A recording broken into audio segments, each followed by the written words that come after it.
So, is it Saturday? Is the big day? Saturday is the big day. Saturday's the big day. So glad you're celebrating it. I always celebrate my birthdays. I'm not a birthday phobe. Right. Some people don't like birthdays, they don't like celebrating, they don't want to know about them. And I've always enjoyed my birthdays and I look forward to them.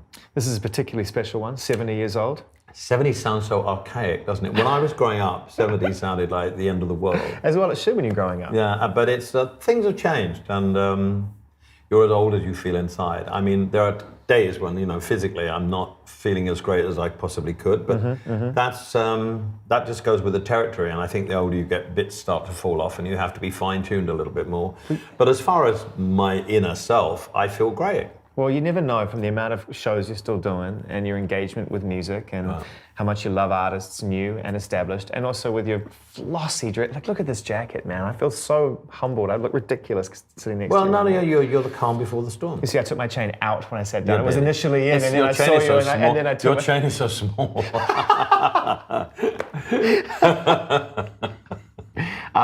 Well, thanks for inviting us into your beautiful home, and it's great to be able to sit down and just I always look forward to talking with you and hanging out with you, and I think because you're having this birthday, the 70th birthday, we'll dive a little deeper and get a few stories along the way. But let's focus on the party. Who's playing? I have no idea. I don't know anything about it. Is it a surprise complete party? secret to me. Yeah. Really? Yeah. Amazing. I just know that it's a celebration of my 70th and the 50 years of partnership with Bernie and myself. It's a great year this year. It's 25 years of the AIDS Foundation, 50 years of Bernie and me, and 70 years of me. That's beautiful. So it's nice to celebrate things. Life is fabulous. Life is fantastic. And I like to celebrate things. And you do it very well, and you do it for great causes, and you do it for great events, as well as for just to have fun. And well, the 50th and the 60th were big extravaganzas. One in London, one in New York, and this one is basically everything that's raised on the night goes to the Hammer Museum and the Elton John AIDS Foundation, because Bernie is an artist as well as a songwriter, and the arts are so important to all of us as we grow up. Every part of the arts, and have been to me all my life. But it seemed that by celebrating 70, don't spend money on yourself, make sure it goes to other people. Well, very important right now, because amongst many things that have really kind of become clear in the way that music is being consumed, distributed, and recorded, that the songwriter and the producer is having a tougher time than ever in many respects. Well, of course, and music, the thing with music is changed. And life changes, and you have to accept it. It's not my favorite thing. I don't download anything. I buy my CDs, and if it's not, like Migos or Young Thug or something like that, it's not available on CD, so I get the office to download it and burn me a CD. I've started to collect a lot of hip hop and rap music on vinyl, but it's hard to find. There's a big gap. It started to come out, and then there was nothing, and now it's coming out again, and I think it would be great for Young Thug and young black acts, because it's the ritual of having a vinyl record and reading the sleeve notes, turning it over. It's great, and it sounds amazing. What's your favorite record of your own that came out on vinyl? What was the favorite all complete thought? The way it looked, the way it felt. Was it a gatefold? Do you remember? Oh, probably Captain Fantastic, because of the sleeve and the Alan Aldridge drawings and the storyboard, because it was about Bernie and I. So probably that one. It's funny. I was sort of brushing up on my sort of day-to-day knowledge of your career, because obviously I know you now. We've worked together, and we get along. But having to remind myself exactly, what the last sort of 50 years that you and Bernie have been spending making music together has entailed, and it's overwhelming. I mean, the journey you've been on is just incredible. What you've achieved and experienced. I don't really look back. I'm not one to. I can tell, because you just keep going on to the next thing. Well, I find it kind of sad if you are a little bit, what's the word melancholy. There are times when I hear something of mine, I think, that sounds okay, but I don't listen to my stuff. I don't listen to the old stuff. I don't see the point. Only as a point of reference if one has to rehearse something. But you never listen to your albums once they're finished? You never go and enjoy them or listen to them? I do once they're in the studio, but then once they're out, I don't listen to them, no. I move on to something else. I'm extremely proud of what we've done and the volume of work we've done and the quality of it. And some things like the more recent things, which people say, well, he hasn't written anything decent for years, and they say, well, they don't bother to go and listen to The Diving Board or Wonderful Crazy Night. They're lazy. But it's just, there's more to be done. I don't look back on many things. When I do, I'm pleasantly surprised. Well, I'll tell you what blew me away was I started at the beginning and I went to, at least as far as your own solo material is concerned, then I listened to Empty Sky and I listened to the first song on it, and it's 8 minutes long. It has backwards, like reverse guitars. It's like, it's prog rock. It's crazy. Yeah. What a crazy opening statement to make. It's one of my favorite rock tracks I've ever done. It sounds like Pearl Jam. All done on four track, and the guitar solo was done in a stairwell because we wanted to get the echo right, and we didn't have the great echo chambers in those days. No, it's good to be proud of what you've done, and I love to listen to other people's old material, and it never get. But as far as I've gone, my career goes, I just feel as if I have other things to do, and I think Bernie probably thinks the same way. Not that I don't want to listen to it, I don't really have time to listen to it. I'm not too taken up with listening to new things. I was listening to that record, and then I was reading up some of the things that were being written about this forthcoming book. Well, I'm doing a memoir with Alex Dispatridis from The Guardian, and it's, I was going to do a book with my dear friend Ingrid Sishi, who I've known for years. She used to be the editor of Interview magazine, and she's my best friend. Unfortunately, passed away a couple of years ago. And I shelved the book then, and that was going to be a biography. But David said, you know, you should do it just for the boys, and you should start. And Alexis is a great writer, and he also is a friend of mine, and he writes when he writes me emails, I just cry with laughter. So he started taping me and jogging my memory, and it's fun. I've forgotten so many things, but once I remember, I mean, I went through, we started, the book's going to start more or less at Dodger Stadium at the height. And then it goes, I reminisce about my childhood and the music, because music has been so central to my life the whole time. Playing my bands and, supporting Jimi Hendrix. And all the memories start flooding back. Boy, have I had an incredible life. But did you support Jimi Hendrix? Yeah. At the Nottingham Locarno. In those days, the Nottingham Locarno, those kind of ballrooms had revolving stages.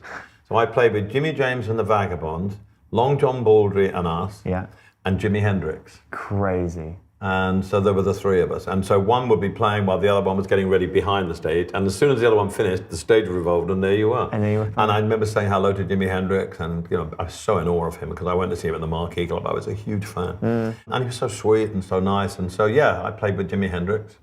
Now, I was thinking about you and Bernie and that relationship that you have forged together with slight interruption toward the middle, but obviously they're coming back together for you to continue writing. And, was it an immediate, what was the chemistry like when you first met? Was it based on friendship? Was it based purely on you loved his words and he loved your music and the friendship came later? What was it? It was kismet, basically. I mean, we met through an advertisement for the New Musical Express. I was in a band getting cheesed off playing cabaret. He was a little teenager in Lincolnshire, digging potatoes, and he wanted to be a lyricist. We both answered the same ad. I went into Liberty Records in Albemarle Street in London, said, I can write songs, but I can't write lyrics. And you have to remember, I was very kind of chubby, I was very insecure, but I was so fed up with doing what I did. I thought anything's better than this. So I took a leap, it's called the leap of faith, I think. And he did the same thing. So I go in the office, and Ray Williams, who was there running the audit, there was tons and tons of reel-to-reel. It was reel-to-reel. Reel-to-reel tapes, envelopes, and he gave me an envelope that was unopened. I said, this guy sent some lyrics in from Lincolnshire. See what you think. Now, of all the envelopes, I know, of all the chances of me answering that ad and him answering that. Crazy. And I went home on the tube, and I opened it, and I thought, I like these. They're very Procol Harum-ish, very esoteric, as it was in the 60s. And I started writing melodies to his lyrics, and I found it very easy. Really easy. And so we met. He came down to London. He moved in. We finally got a contract with doing music. And he was the friend I never had. He was like a brother. We loved music. We listened to, we bought a stereo together in a club book. I like paying $5 bob a week. We loved buying records. And we used to sit with our headphones on, listening to records. He loved literature, he loved art, and so he taught me a lot about literature. And we went to the cinema, we did everything. We went to the pub. We were just inseparable, and we just, we were so unalike, and we were so different that I think that's why we got on. And we were like brothers. He was fantastic. I mean, it is just the most remarkable, like you say, kismet, that you would find someone whose words resonated so purely with you and vice versa. And they were good. Has he ever written a bad lyric? Has he ever written a bad one? As far as I'm concerned, no. He's writing difficult ones that I can't do. But And that's just a phrasing, or it's a placement, and things like Yeah, it's just a subject matter I can't, sometimes, because in the early days there were no verses and choruses, it was just whole lines, and I used to divide them up. Wow, so he was just brain dumping, Yeah, and you so were trying to I cut the last verse of Daniel out because it's like, I don't, too long. You see me crossing it out, which explained the whole song. Oh my God. And so the enigma of Daniel appears because I crossed out that, and it's too long. Beep, beep. Can you tell me he still has that somewhere? I'm sure he must have. I don't know. That I would don't be know who has amazing that. if you found the hidden version. But it's never been a collaboration of sorts. It's been he's never been in the same room. I've never questioned his lyrics and told him to write something. Philadelphia Freedom I asked him to write because it was for Billie Jean King. But apart from that, I'm just always wondering what I'm going to get. And that hasn't changed since 1967. Wow. Up to the present day, because you think, I wonder what I'm going to get this time. Now so you get it on email. You get it on email, right? So it comes on email now. It comes on email now. It started out by handwritten. Yeah. It went to typed, then it was faxed, and then now it's email. But the process has always been as exciting because I go away and I write the lyric and I come back and play it to him. And I've always been as thrilled to play him a new song as I have in 1967. Because we don't interfere with, we're not in each other's back pockets. Yeah. And the relationship, even though, yes, we did do things together, not together, he went and wrote with somebody else, and I did as well. And when he said, I want to write with somebody else, and I thought, what am I going to do? Was I a bit jealous? Yeah. But if you love someone, I thought, I can't say to him, no, you can only write with me, because that will end our relationship. And it was a necessary thing for both of us to do. He was very successful. It was never a break. It was just a letting go, and then coming back together. Must have been quite hard on the writers who you did work with, at least initially after you took the break from each other, because it's for him, he can go and take his words and see if he can find someone who melodically gets it. But those words and you seemed to have a chemistry even without, you know what I mean? Yeah, and it was hard for me because I used to write melodies first then, and I never did that. So when I was writing with Gary Osborne and Tim Rice and people like that, it was a different way of writing for me. But in that way, it was good for both of us. Yeah. It was good for both of us. And it was never, ever going to be, I can honestly say this, but during the 50 years of our relationship, personal and professional, we have never had an argument. Not one. Not one. He's looked at me disapprovingly a couple of times during the halcyon days of drug taking and things like that. Yeah. But, or he said, can you remember what you did last night? And I went, no. He said, yeah, someone should show you a tape of it. But we've never had an argument. We've never had a disagreement. And I'm so proud of that more than anything else. The relationship has gotten stronger and stronger over the years. The love has gotten stronger over the years. And it's a story that no one else will ever be able to duplicate. Never. There's one moment that I was listening through on your song, which was a song that changed you and his life on Tumbleweed Connection. And it was the moment when it all really began, in terms of the success.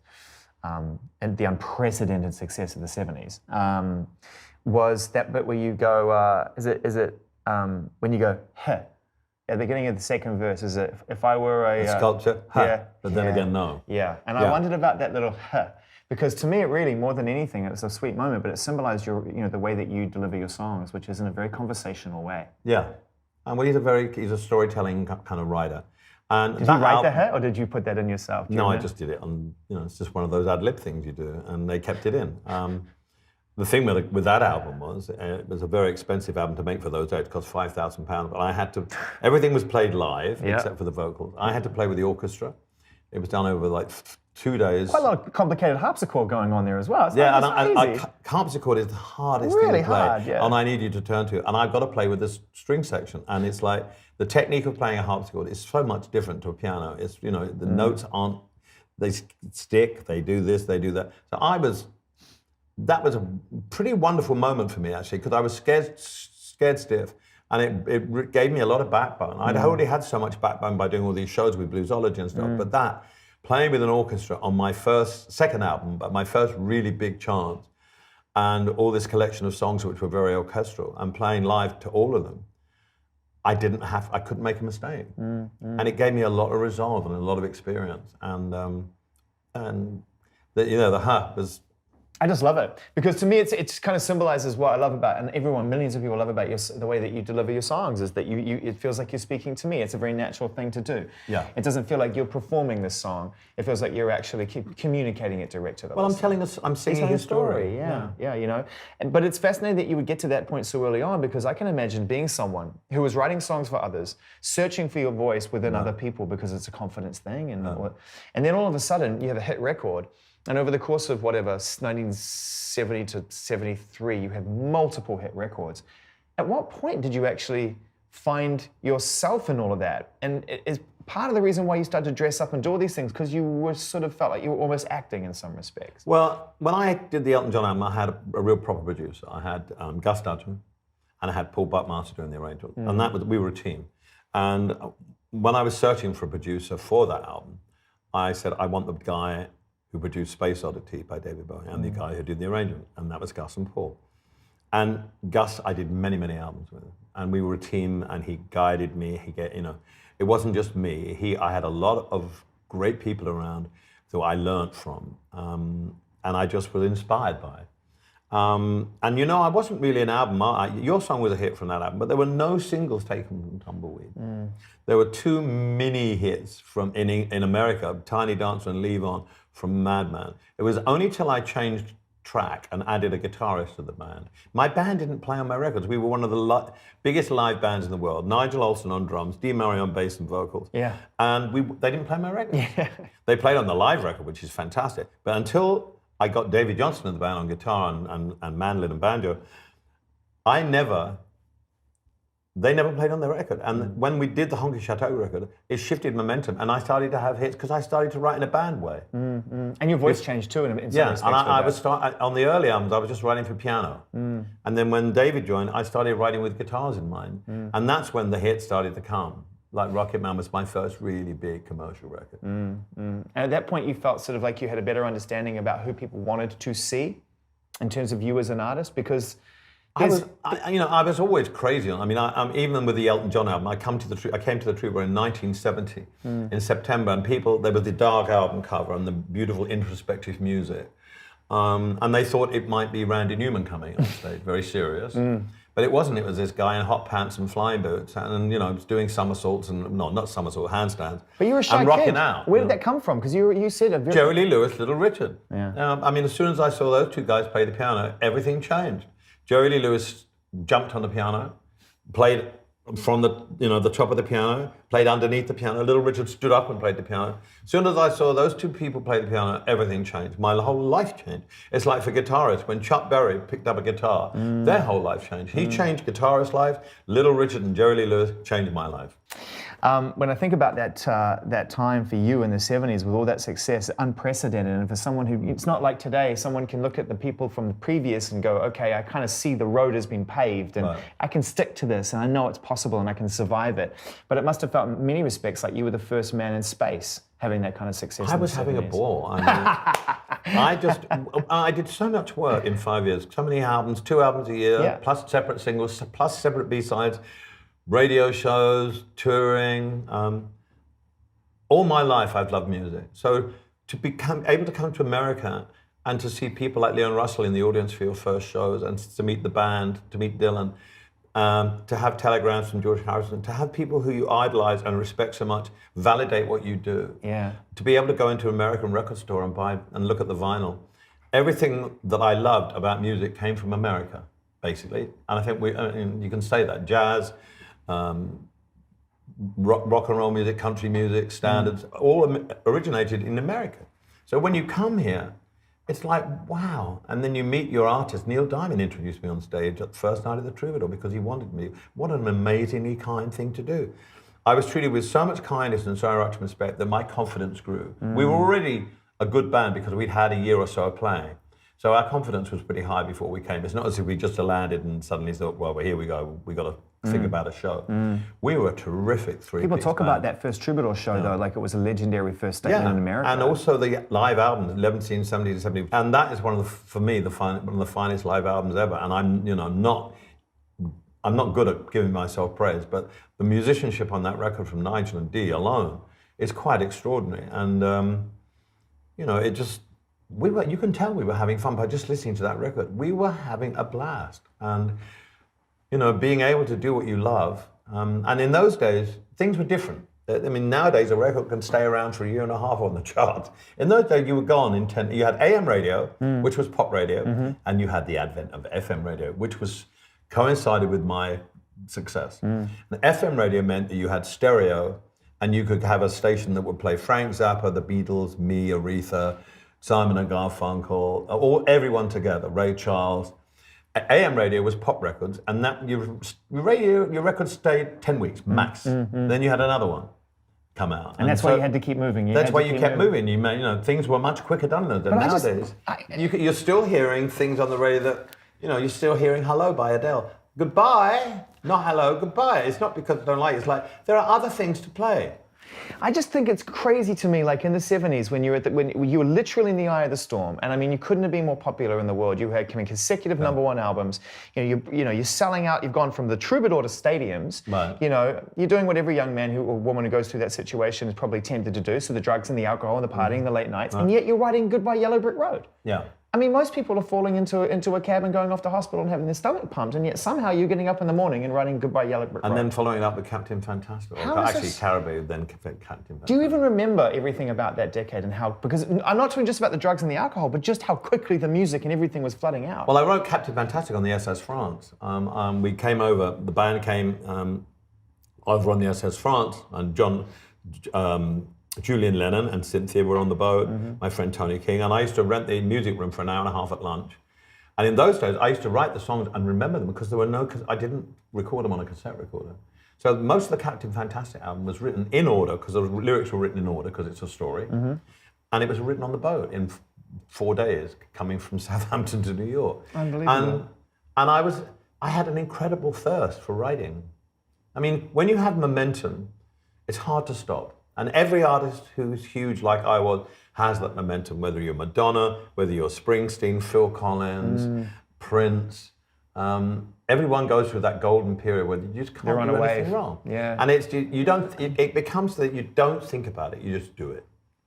And I knew, because I always followed the charts as a child, I knew the music business. I could run a record label if you wanted me to. I know the business inside out, because it fascinates me that there will be a day when my records wouldn't come in at #1, and that was my savior. That, because some people can't cope with that. You prepared yourself in some respect. And I was thinking, you know what? Even if they don't come in at #1, they'll do okay. But my live performances will carry me through. Yeah. And I knew that, and I'd had enough hits, for Christ's sake. I had a top 40 record every year for 34 years. Unbelievable. And first record coming at #1. But, those things didn't make me big-headed. They just made me... It's a bit like Ed Sheeran's like that. I helped manage Ed Sheeran. And he's just the same as I am. He just loves the pressure. It's not really pressure. It's momentum. And it's the joy of being in that situation where you can just say, I'm going to write this now. I'm going to write that. I wrote Philadelphia Freedom. I did Lucy in the Sky with Diamonds. And we found time because it wasn't a job. It's not a job. It's a privilege.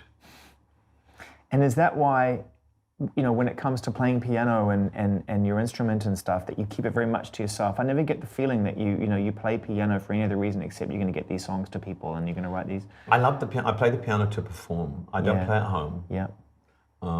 Because I play enough. I love playing in the studio. I love writing. But I don't play at home unless my boys ask me to play. But they're not that interested, to be honest with you. So the piano is a means of me... But you could play from 3. I mean, we started when you were 3, and you picked things up by ear very quickly, and it's been well documented. And then I had lessons, which I'm very grateful for, and I went to the Royal Academy for 5 years, and I love the Royal Academy very much, and I'm a professor there and a doctorate, and I feel very attached to them, and I've done things for them, and there are 8 students get a grant from me every year to go and have a career there. And it's very important because it gave me a lot of knowledge. I didn't like playing classical music very much because I don't have very big hands. I love the music, but I wanted to be Little Richard. My mind was made up. I do want to talk about the costumes when they got their most outrageous, and I wonder, where are they now? Where are all these costumes? A lot of them went to museums, but a lot of them are still in in storage. Like which one? Like what's in storage? Like where's Donald? Where's the duck? Donald's in storage. Donald's in storage. I let Courtney Love wear that one night for a performance. Right. The giant chicken outfit is in storage. Yeah, there's a lot of it in storage, and obviously, as I get older, they'll come out of storage, and there might be a museum show and blah blah blah. And when I look back on what people keep sending me things. Do you remember wearing this? Oh my God. I just, I don't think anyone wore as many different things as I did. Hey, listen, you can look at those costumes and most of them still aren't as bad as the ones you were wearing in the 80s. So I wouldn't worry too much about it. The ones in the 80s, the ones in Australia when I did the orchestral trip, when I had the punk hairdos and stuff like that. But I loved it. It's part of it for me. It was always about, I'm stuck at a piano. Yeah. I'm not Mick, I'm not David, I'm not Mark Bolan, I'm not Rod. I don't move around. And I've always envied those people so much because it's so great, and they're different physique to me. And when you're at a piano, all you can do is stand at it like Jerry Lee Lewis, or jump on it, or Little Richard, and it's a 9-foot plank that you have to make interesting. So I lit it up. I made it something of interest, and I crawled underneath it. I did whatever. I jumped on it, even my high heel shoes. I had to use it as a kind of prop. And my costumes were such that I've always, it gave me the chance to, in my early 20s, do the things I couldn't do in my youth. I could just be who I wanted to be for the time. And the more the merrier. And a lot of people didn't like that because they said it took away from the integrity and the meaningful of the songs. And maybe it did. And I think probably Bernie thought, well, raised his eyebrows, oh, bloody hell. But for me, I took it too far. But that's what an addict does. He takes things too far. But I mean, I don't regret it. Who saved you? Who do you think, was it you that came to your own conclusion when it was time to stop, or did someone take No, I was very lucky. I had a boyfriend who challenged me and went away to treatment. But I was very lucky enough to know Ryan White and his family, and that's really who really changed me a lot, because I spent the last week of Ryan's life in Indianapolis, along with Howie Long and Judith Light and people like that, and I knew Jeannie and the family, his mother and his sister very well, and they never complained about anything, and they'd gone through hell. He'd gone through hell. I never heard him complain. I never heard them complain. They were what I call true Christian people, and they forgave. And I thought, God, you forgive people that were so horrible to you. And I used to go back to my hotel in Indianapolis thinking, oh, bloody wallpaper's hideous in here. And I knew that I knew inside of me, I always knew inside of me that something was radically wrong. But that was the inspiration. 6 months later, I was sober.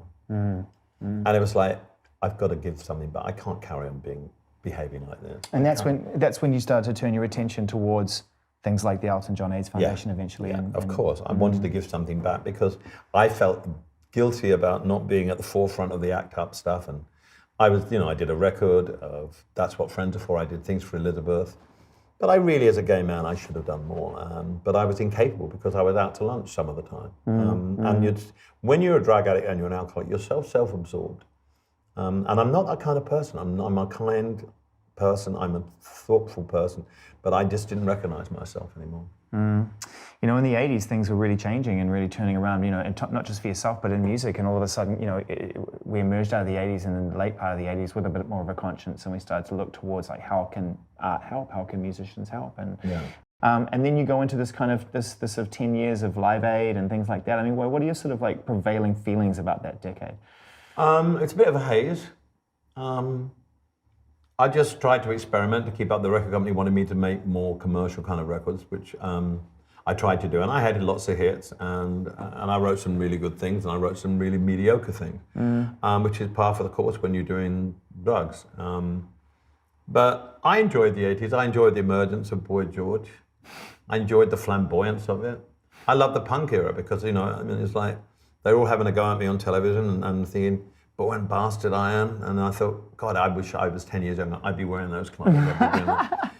I always accept every era. I like change. Yeah. And without change, without new blood, music dies and culture dies. And punk wasn't so much about the music as a statement of, get off your asses and stop being complacent. Did you ever have an experience with John, from the Pistols, when at that moment in time? Where... I've met him a couple of times. We've had our little moments, but I like him. Yeah. Yeah. I always find him interesting, and I think he's got some interesting things to say.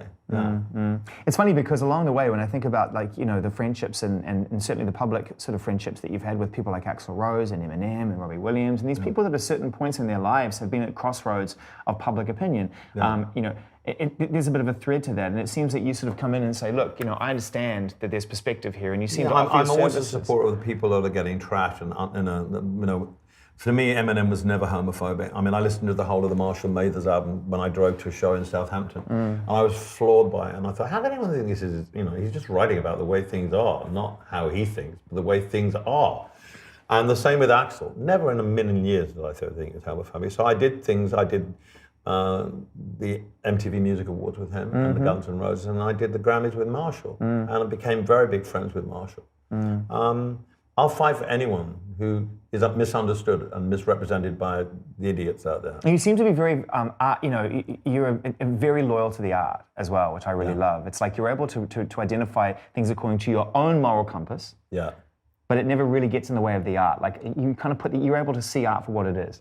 Yeah, absolutely. And not only just music, but visual art, theater, writing, everything. It's just a whole, I surround myself, I'm very lucky enough to be affluent enough to buy wonderful pieces of art and photography. It's a big part of your life. And that inspires me on a daily basis, just subconsciously. It's great. I'm lucky enough to, and I love it, and I put it on my walls. I don't put it in storage. Yeah, because I see a lot of it around, and obviously we're not going to put the cameras on a ton of it, but it's incredible when you walk around this house, and it's just, you see iconic images everywhere, and it's nice to actually see it being enjoyed. You must live it, enjoy it. Listen, we live for a certain amount of time. We don't know when our death sentence will be.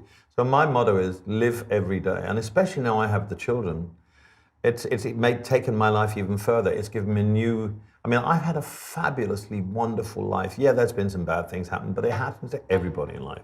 But you have to move on, you have to try and sort yourself out. But having the children has been the icing on the cake for me. And it's made everything so much more enjoyable. What have you learnt about yourself, do you think? Well, I learned that I can. When I thought, I never wanted to have children. I thought, God, no, they mess everything up. They'll do this, they'll do that, and I'm too selfish.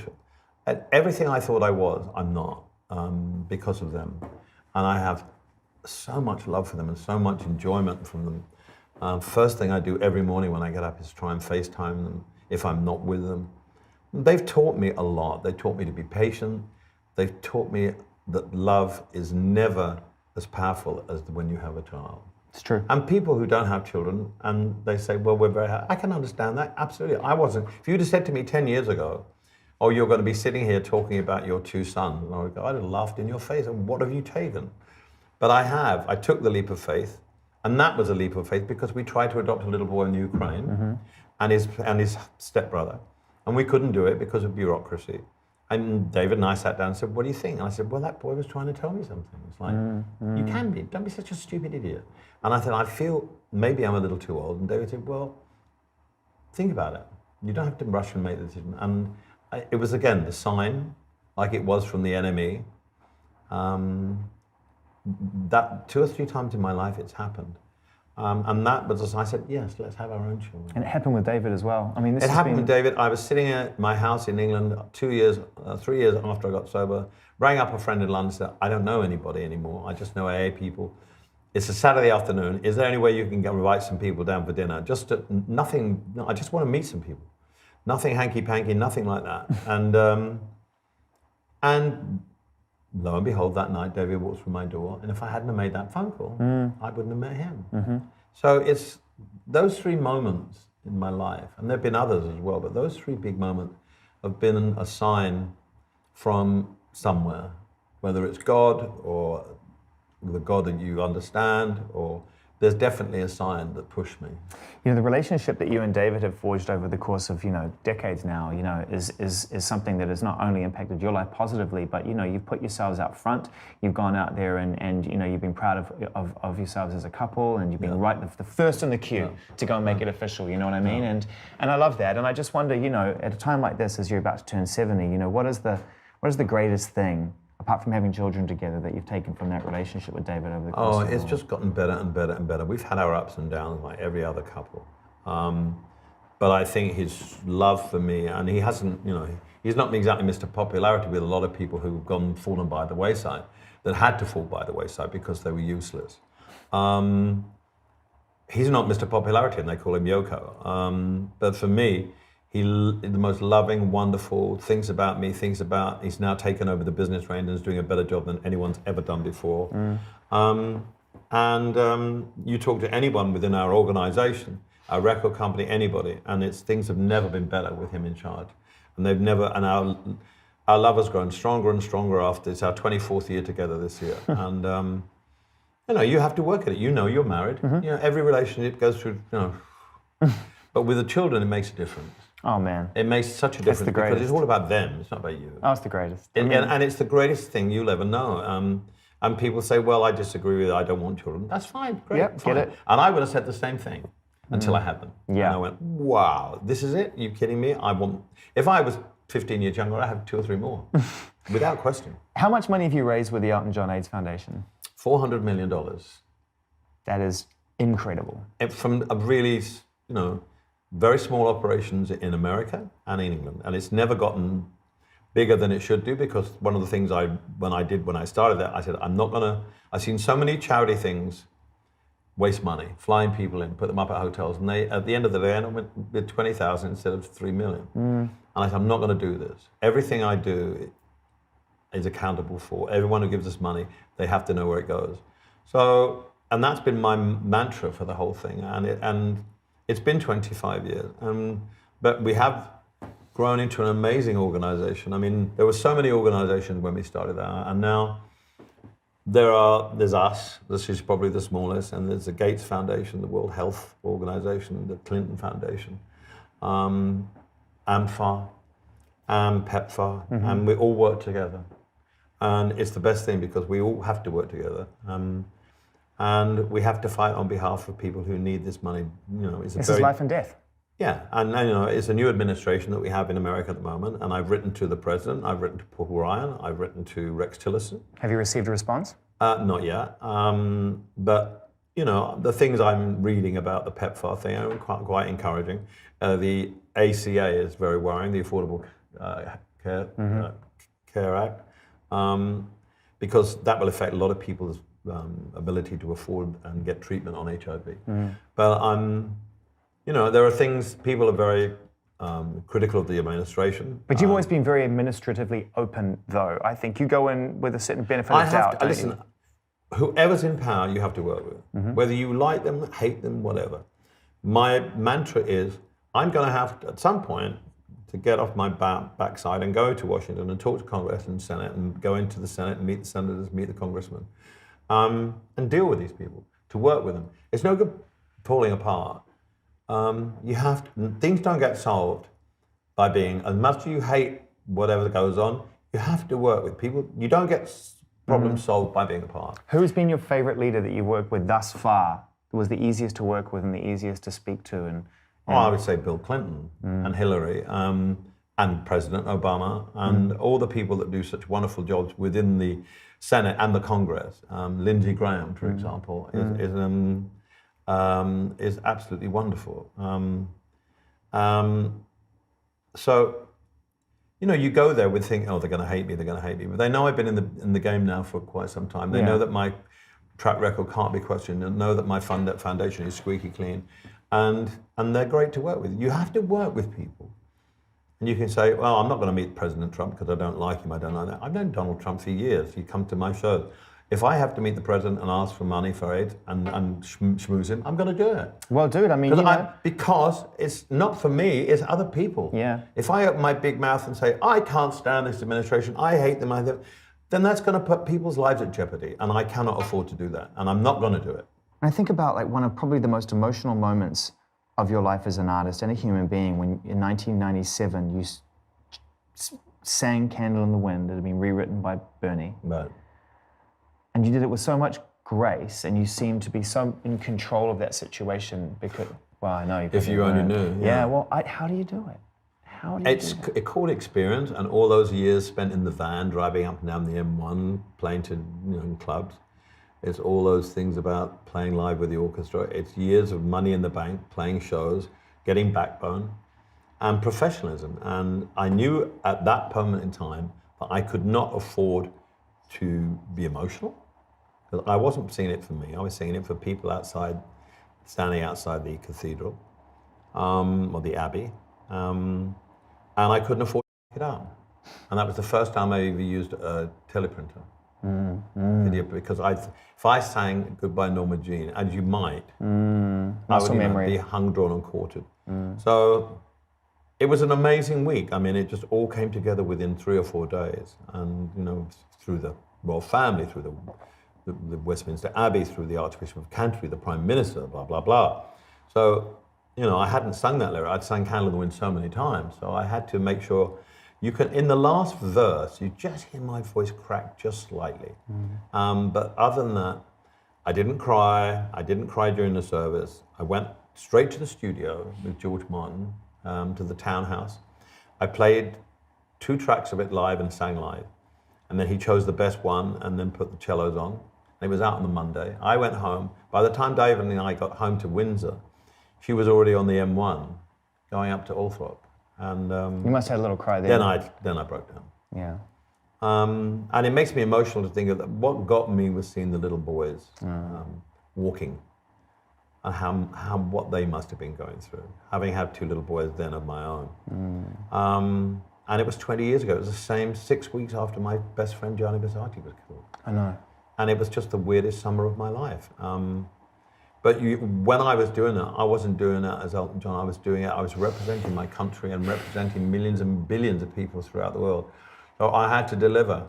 And you have to pull your boots up and get on with it. And that's what professional people do. So what does the knighthood get you these days? What does it get me? People are so enamored with it over here. They don't give a shit in England because,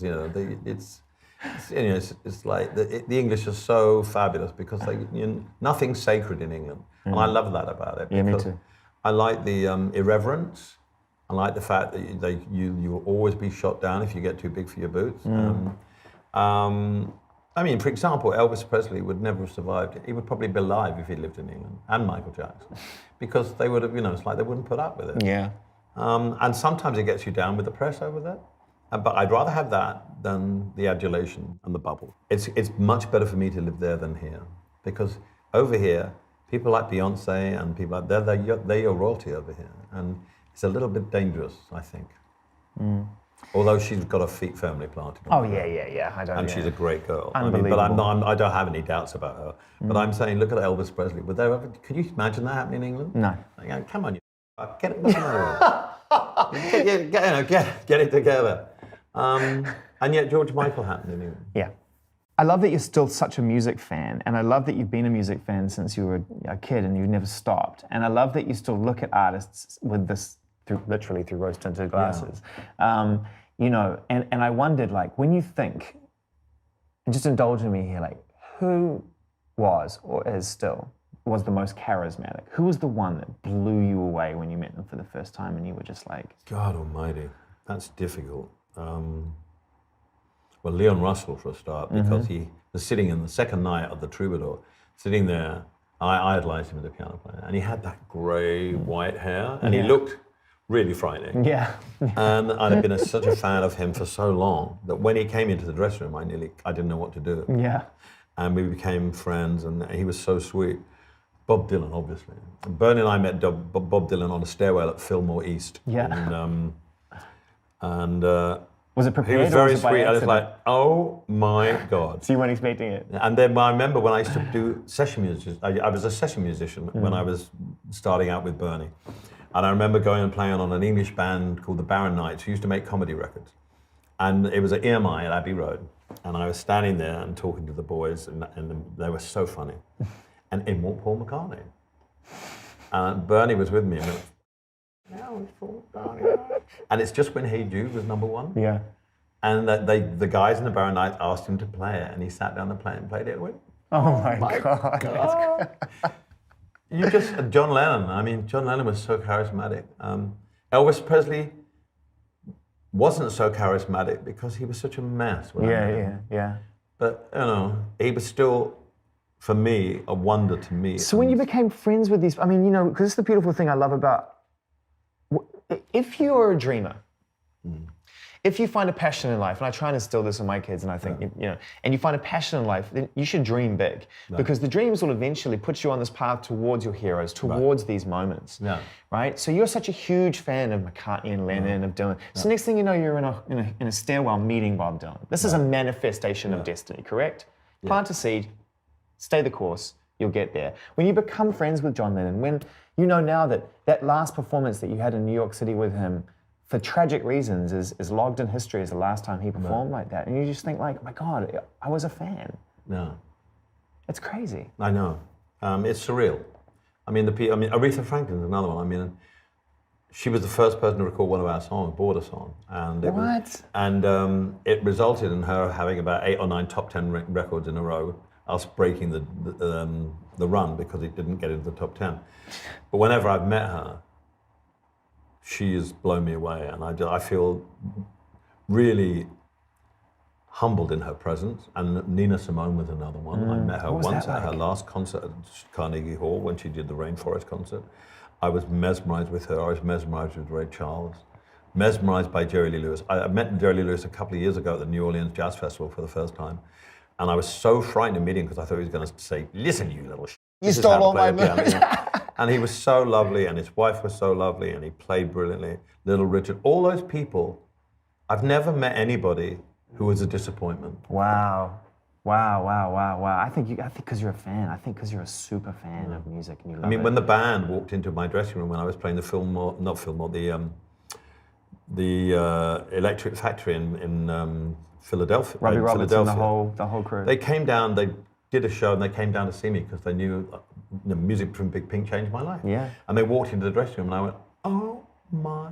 It was just.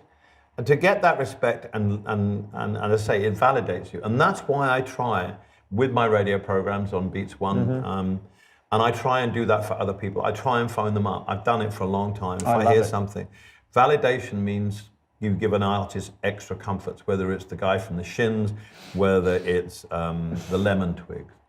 You called me up once. Whether it's Fountains of Wayne, whether it's, some whoever, whether it's Laura Mvula or it's whoever it is. But you ring them up and you say, I've rang Bragg and Bowman up, it's just, you feel a bit of a twit. But No. That's probably why I don't look back so much. And, I have a full-time career, so I don't have to. If I had my last hit, 30 years ago, and my career was tailing off, then I probably would be nostalgic. But I'm not, because there's so much music to listen to, so much great new music, and it's harder for young musicians now to earn money.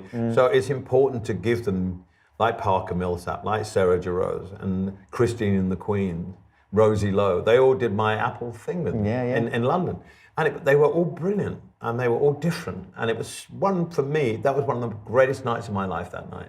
Because we all got on so well, they all performed brilliantly, and they must have been really nervous and intimidated, but they were all superb, and they were all different musicians. And that's what I love. That's what I feed on. That's what keeps me going. Yeah, no, you're absolutely right. And I wondered what your thoughts are, given the way that you've seen music change. You talk about the way that your lyrics were delivered from, handwritten through to eventually fax and email. And, in many respects, you could put that into a musical framework. I mean, now music is so instantly accessible and moves so fast between, which is great. But I've written a couple of songs with Clean Bandit, and that's been going on for about a year and a half. And it's cool. I call it the cut and paste process, because you do something and then they'll come back to it and they'll change it and they'll move it here and they'll move it there, and it's a whole different process. Do you like that, right on the. I don't know if I like it or not, but it's interesting. You have to accept it. It's the way people write. If I haven't finished a song within 20 minutes, I give up. Yeah. And I come back to it. I don't give up. I come back to it.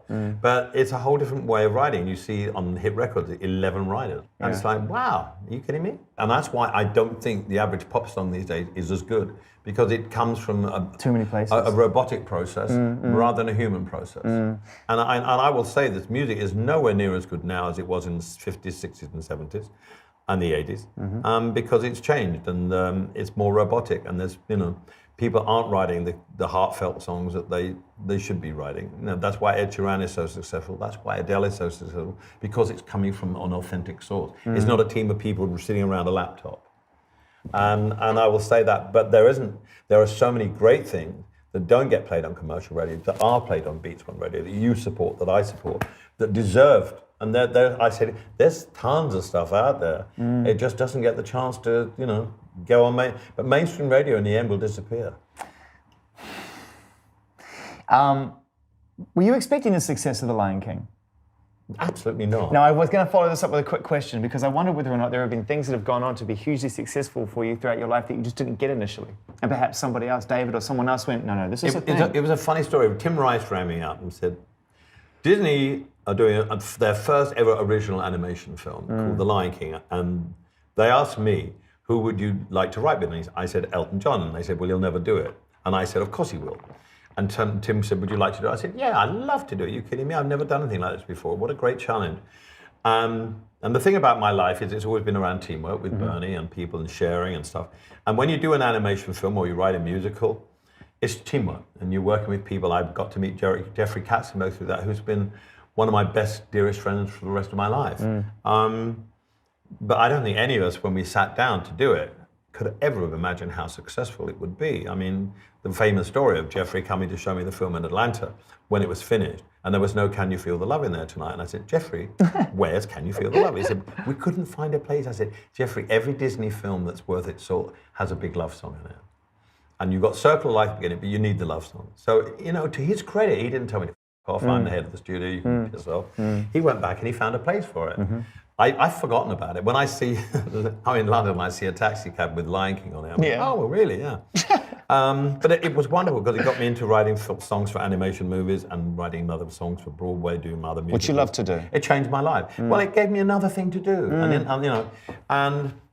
And I'm very grateful for that. And this is what I'm really happy about, is the fact that we're sort of arcing our way through here. And what I'm really trying to get across is that you've been able to build this complete world where you can take this talent that started when you're 3, and you can place it in all these different places for the good of people who need it, right through to young artists, right through to stage and Broadway and film and music and management and record labels. And because I always liked all those things. And, when people said, oh, when they've reviewed my shows and I've done Circle of Life or Can You, they say, oh, I didn't come to here from an animated film. It's like, well, it's written for a purpose. It's not written to be a rock and roll song. It's written to be a song in an animated film that has been hugely successful. Can't you just see the difference? Yeah. It's written for a specific thing. But critics are there to be critical. It's like, but I'm not a snob as music, as you know. You have a strong taste. You have a strong mechanism of what you like and don't like. Well, I can't get you over the line on certain artists, and I've tried. No, you can't. But that doesn't mean to say I don't like that type of music. Yeah, it's true. It's just certain artists that. No, I get them, but it just doesn't do it for me. And that's the human choice. It's like, some people are crazy about Sonic Youth. Some people are crazy about Barbra Streisand. And good, I'm glad they are, because if you didn't have the diversity of music, then if we all like the same thing, it would be hopeless. And the thing about people like Björk, about PJ Harvey, about Conor Oberst, and all those people that are kind of not under the radar, because that would be unfair to them all, but they provide something like Father John Misty, for example, the current example. They provide the necessary balance to all the crap that's up there. Yeah, it's a counterbalance of quality. They're counterbalancing the crap with the quality and their own voice. And if you take away that, then you lose everything. So I can't believe it. You're going to Brazil, Argentina. You're still, Chile. The shows continue. The show continues, and then I go home. The show must go on, yeah. And then I may do something with Clean Bandit when I'm home. Who else are you writing with? Anyone else you've been writing with lately? I've just written a song with Gaga for Hope Star Is Born. That must have been fun. Yeah, I've just written 2 songs with Parker Millsap. Brilliant. Yeah. That's amazing. So yeah, I keep myself, it's just fun. It's unusual for me to write with those kind of people because it's a different way of writing. But with Gaga, it's melody first, and with Parker, usually it's melody first. Although you did come with word, Parker. But who would you like? Is there someone that you're absolutely just completely enamored with right now on the front in terms of new artists that you love to get in the studio with? I'd love to do something with Bruno Mars, but he's not a new artist. new artist-wise, well, Khalid. Yeah, you love him? I love Khalid. I'm playing El Paso, where he comes from, on Wednesday. I mean, let's just talk about the shows for a second because, you know, I'm nearly at 100 shows, you know that? on this particular tour. No, on Apple. Oh, really? Of course I know. Yeah, we're Yeah. doing something very special for that. Yeah. See, I can't keep up. There's too many things on the table. I'm trying to position them like a jigsaw. It's nearly impossible. No, we're very, very thrilled. I mean, you know, look, it's you know how we feel about having you on Beats One. It's just I love, you know, that's glorious been one of the greatest things for me because it makes me, I don't listen to old music a lot, but it's maybe go back and listen to combining the new music with the old music. Oh, you program it just it opens the perfectly. treasure vault, and it reminds me how great my music's been in my life, how lucky I've been to have music that surrounded me. And if it's good, it'll sound great whether it's made in 1953 or whether it's made in 2017, and you can put the two together and they sound great. It's the most perfectly programmed show, and I say that being one of the, you know, many DJs on Beats One who's proud of what they achieve, and yet I will lay down my cape for you to walk on there. It's a beautifully I just love programmed it. experience. It just fills me with joy. By the way, if you listen to Beats One, you'll know that Elton walks over that cape quite often. And I do worse things than I piss on it. I wondered whether or not you'll ever get to a point where you'll say, because I know you tried to, apparently tried to retire from performance back in the 70s. I'm sure there's been moments when you've wanted to walk away from it, but whether it's something you feel the need to announce you're walking away from, or whether you can just pick and choose as you go through life as and when you do. There will come a time in the not too distant future where I will make a decision about what I'm going to do. And I've been thinking about it, and the decision hasn't fully been made yet. But there will come a time where I will want to stop touring, not playing, but touring maybe, or concentrate on something else. I just want to be honest with you, it's all about my boys, our boys. And you know, I'm a working musician. I don't just do a tour every 2 years, 3 years. I work all the time because I love to. So I'm different from the Springsteens and the Stones and that. I don't go out on tours. I'm on tour. I'm doing, you know, currently I'm playing in places like Montana and smaller places like 9,000 Cedars, which not many people of my ilk go to. And for me, it's just like a huge party. But there will come a time when you know, David and I are going to sit down and talk about what do we do. 70 years, you know, 70 is not 60, it's not 50, it's 70. And I want to spend time with my boys, and I just want to maybe have a little more time. But I don't know yet. It's not. There will be a decision made in the next 6 months, probably. When you take a look at life through the lens of an artist, even just as a fan, and you realize the unusual journey that many artists have to go on through huge highs and huge lows and challenges and successes and failures, and it's such a unique perspective, and it seems to be born out of it, I think, and correct me if I'm wrong. You know what it is? I am still basically at heart a fan. Yeah. I still love going into the record store. I still like buying my CDs. And I love what I do. I haven't lost, I'm not coasting, I'm not just doing it because I need the money. I'm doing it because I absolutely love it, and I love it as much as I did when I got my first 45 RPM, which was At the Hop by Danny and the Juniors and Re Petite by Jackie Wilson. It still has that same magic for me. And to me, you know, a lot of people get burnt out by it, but I don't get burnt out by it because I just love it. I'm so thrilled. I'm so lucky to be involved in music. It's given me everything in my life. It's been a beautiful life for us too, man. And good luck on Saturday for the party. Thank you very much. It's going to be brilliant. I don't know who's going to be singing or who's performing or not, but it's just, I intend to celebrate it and celebrate it with thanks and gratitude because, you know, I want to live another 20 years. I want to be doing Beats Radio at 90, okay? Here we are.